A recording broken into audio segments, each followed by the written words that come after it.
திருச்சி மேற்கு சட்டமன்ற தொகுதி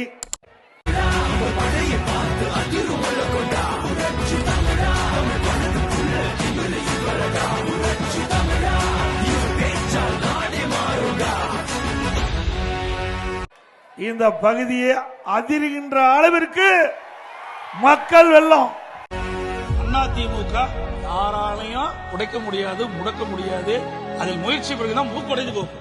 எனக்கு பின்னாலும் இன்னும் எத்தனை நூற்றாண்டுகள் வந்தாலும் அனைத்து இந்திய அண்ணா திராவிட முன்னேற்ற கழகம் மக்களுக்காகவே இயங்கும்.